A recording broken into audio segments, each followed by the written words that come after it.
What's going on, everyone? I'm Tier 1 Collections. In today's video, we're going to go over on how you submit to PSA, how to get your cards back as quickly as possible, a little updated version for 2026. I hope you enjoy.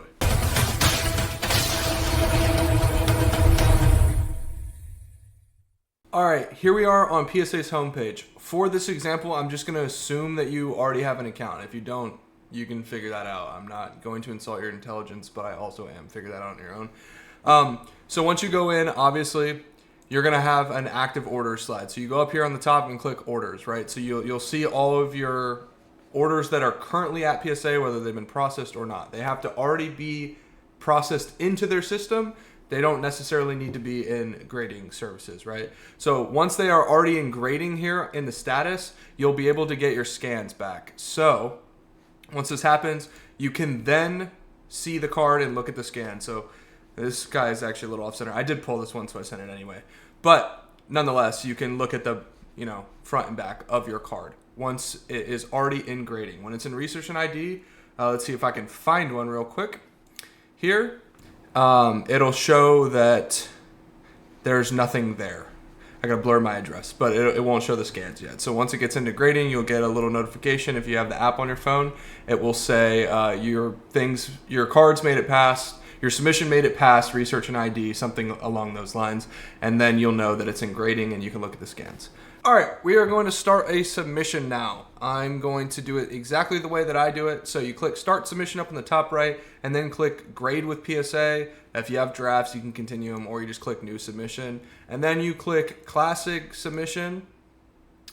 Click Trading Card for most part. I mean, unless you're doing other stuff, but for this example, it's trading cards. We're going to click grading. We're not doing any auto authentication. And now here is where you're going to select your tier. This is an important part. So you can think about selecting your tier in multiple ways. It depends on the way that the market's moving and how fast PSA is returning submissions. And I kind of apply that the way that I submit my cards. So typically, the turnaround times are not this high. The prices are not this high. We're kind of in a weird spot. I think this is speculation. I think it will go down later. But right now, we're seeing higher turnaround time specifically for Value Plus. I have a current order I can show you in a little bit that was due on the 15th that I still haven't gotten back. It's in assembly, and it's currently the 4th of January as I'm recording this. So it does take a while. Depending on how fast you want the card back is what the tier that I think you should select. You could do the converse of that, and you could basically take that card based off its max insured value.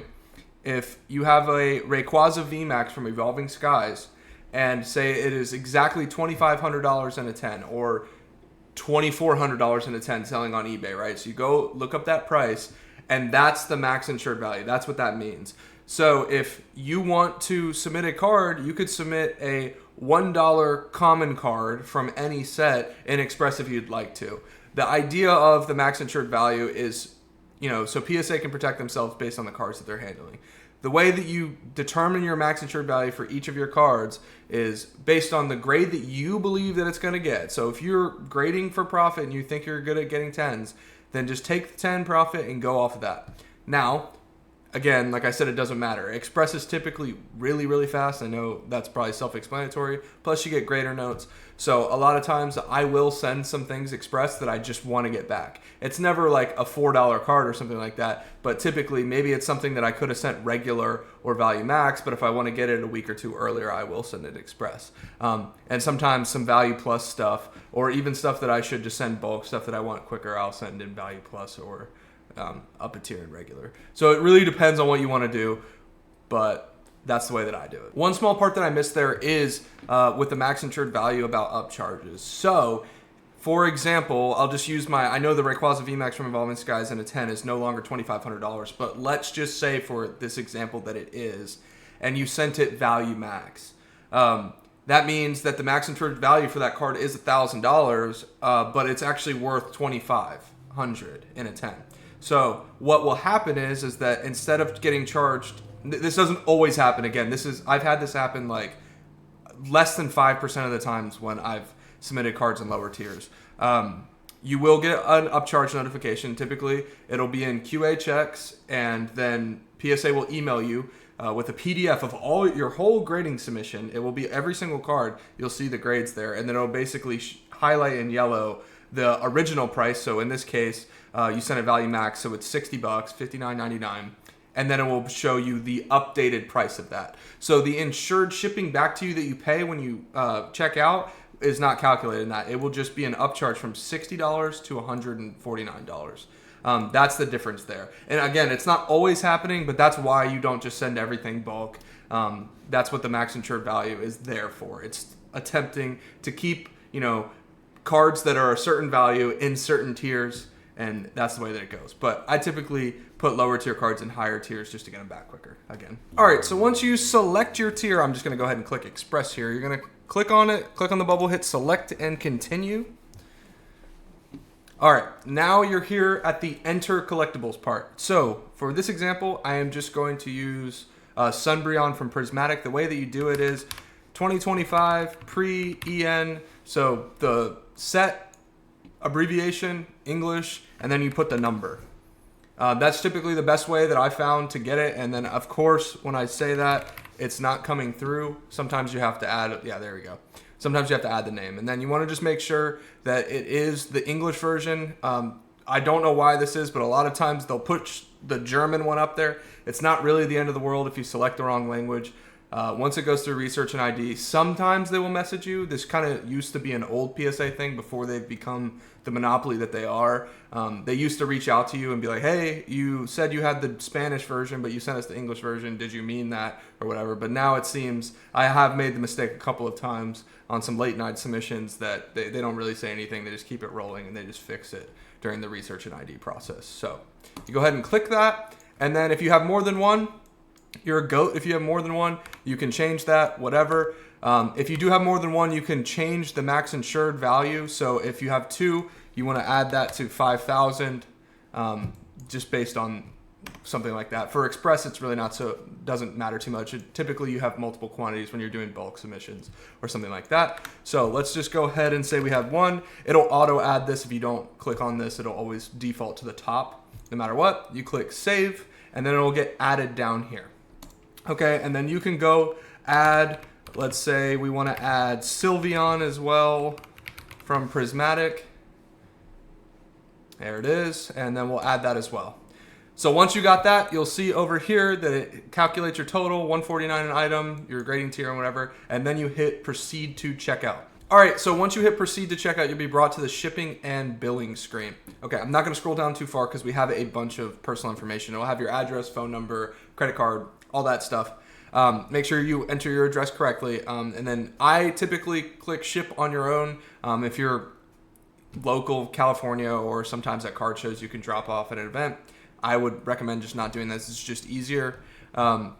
Click ship on your own and then have ship items back to you. I would never really go to either of these directly because you can always change this after you get the grades.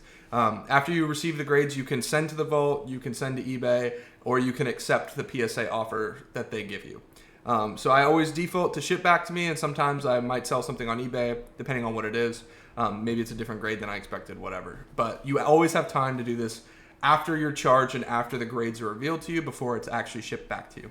So here's the point. If you have a promo code, sometimes you get a 25%, $25 off, something like that. You add those in there. And then here is your total. So again, we are $149 an item. I have the Sylveon and Umbreon from Prismatic in there. For Express, our max insured value is $2,500 per item. So it brings us to $298, right? And then there is, we see our total is $35 more because of insured return shipping. So that's about standard. You'll see about $35 added onto every submission that you have just for insured shipping back to you. So that's what it costs them to send it through FedEx when you get the cards returned.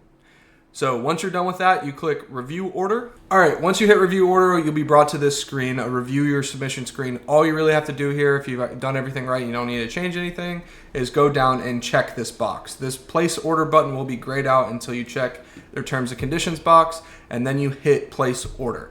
Once you hit place order, an email will be sent to the email that's linked to your account, as well as it'll also move into your submissions tab in your PSA account on the app. We'll go take a look at that right now. Okay, So after you hit place order, again, you can go through your email if you prefer that, but the way that I do it, I just go back on the app. So now if you're on the home screen, you click submissions.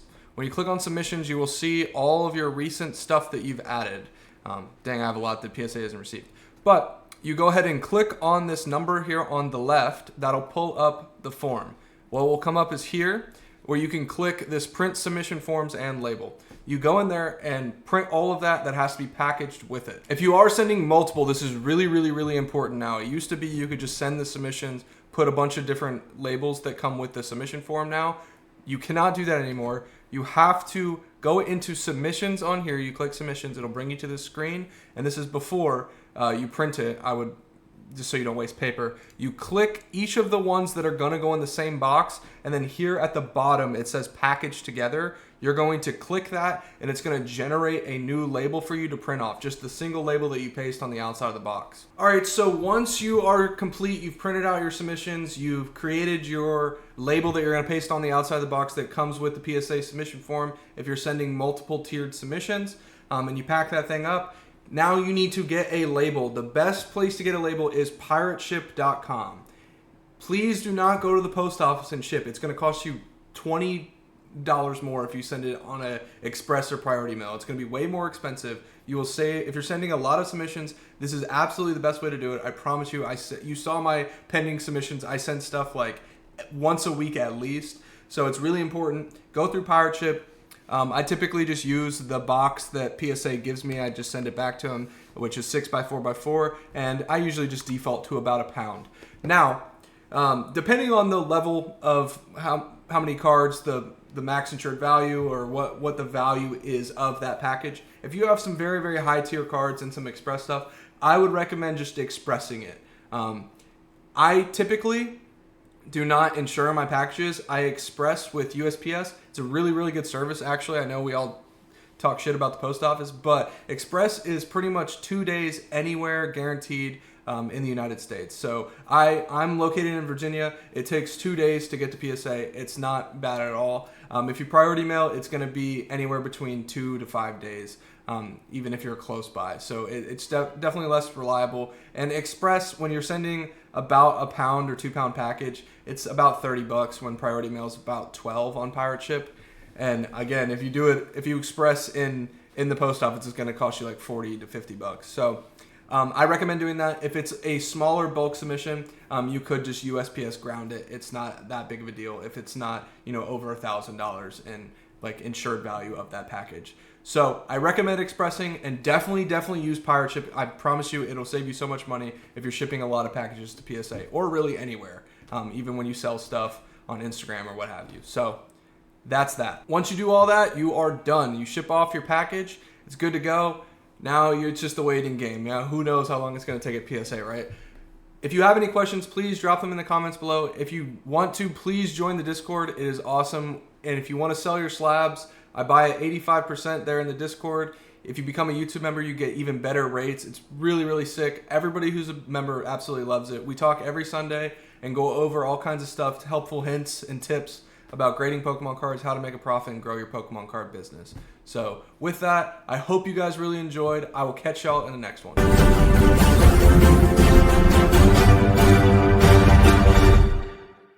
I'm the MVP. Now I feel like Russell. Feel like John Morant. Need a triple-double.